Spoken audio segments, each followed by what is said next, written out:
అయినా మనం simple present, simple past, simple future ఈజీగా ఎలా నేర్చుకోవాలో చూద్దాం. మొదటిగా మనం ఏదైనా ఒక సెంటెన్స్ చెప్పాలంటే, మనం ఇంగ్లీష్ మాట్లాడాలంటే ఫస్ట్ వెర్బల్ నేర్చుకోవాలి. ఏం నేర్చుకోవాలమ్మా? వెర్బ్కి చాలా రూపాలు ఉన్నాయి. సమ్ టైమ్స్ మనం 5 వెర్బ్స్ యూజ్ చేస్తాం, 8 చాలా. అయితే మనకి ముఖ్యమైనవి 3 నేర్చుకుందాం. ఎన్ని? V1, V2, V3. ఏంటమ్మా? V1, V2, V3. ఈ మూడింటిలో మనకి V1, V2 వస్తే చాలు. V1, V2 వస్తే కనుక simple present, simple past, simple future ఈజీగా మాట్లాడచ్చు. సింపుల్ ప్రెజెంట్ అంటే ఏంటి?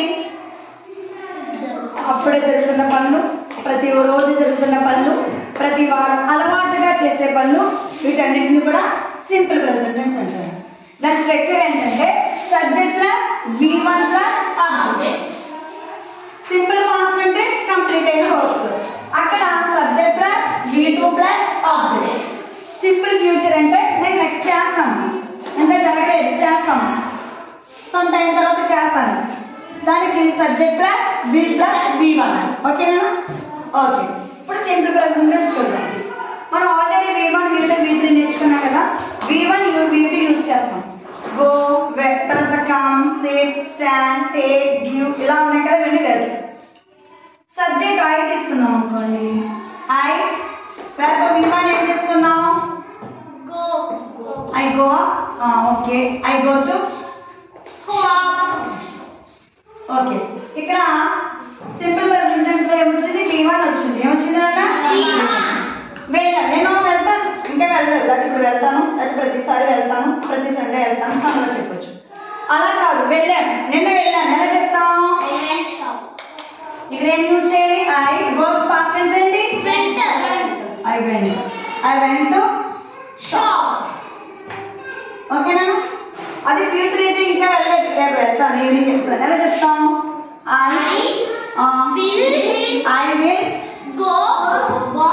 go to shop. ఓకే, అర్థమైందా? I go to shop, I went to shop, I will go to shop. ఇంకొక వెర్బ్ చెప్పండి నాన్న.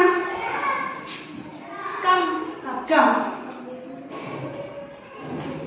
I come to home. Okay. I come to home. I came to home. Yes. I will come to home. Okay. Home before 2 వస్తుందా లేదో అది next condition లో చెప్తాను.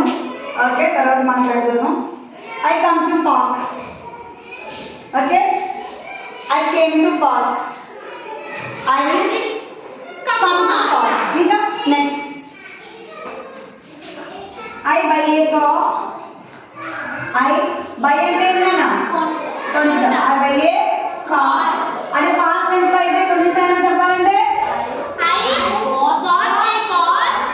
I bought a car. కొంటాను, ఎలా చెప్తాను? I will buy a car. అదే I వచ్చింది కాబట్టి వెర్బ్ V1 యూజ్ చేస్తాం. ఇక్కడ షీ కానీ, హీ కానీ, ఇట్ కానీ వచ్చినటువంటి సబ్జెక్టు వెర్బ్కి ఎస్ చేర్చాలి. వాళ్ళు కొన్నారు. షీ బైస్ ఏ కార్ అంటాం. లేకపోతే ఆమె మూవీస్ చూస్తారు.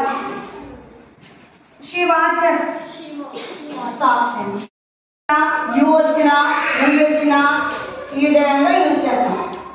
ఐ, వీ, తర్వాత దే ఇలా ఏమొచ్చినా సబ్జెక్ట్ చేస్తాం. అలా కాకుండా షీ కానీ, హీ కానీ, ఇట్ కానీ వచ్చింది అనుకోండి, వెర్బ్కి ఎస్ చేర్చాలి. ఆమె ప్రతిరోజు న్యూస్ పేపర్ చదువుతారు. చదువుతాది.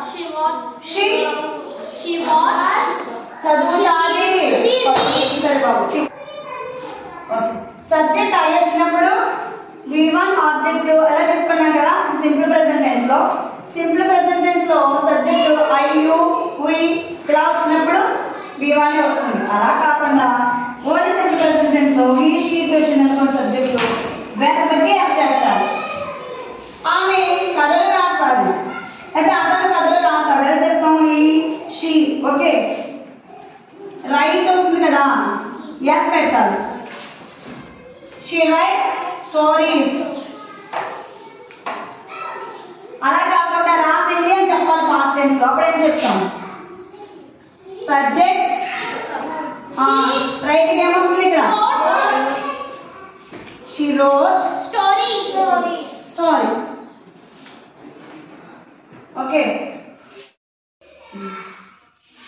I am simple present. I am simple past. Simple present అంటే ప్రస్తుతం చేసే పనులు, అలవాటుగా చేసే పనులు.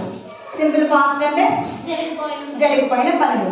నేను తిన్నా, నేను తినేసా. నేను రాసా, నేను రాసేసా. నేను చూసా, నేను చూసేసా. నేను చదివా, నేను చదివేసా. నేను తాగా, నేను తాగేసా.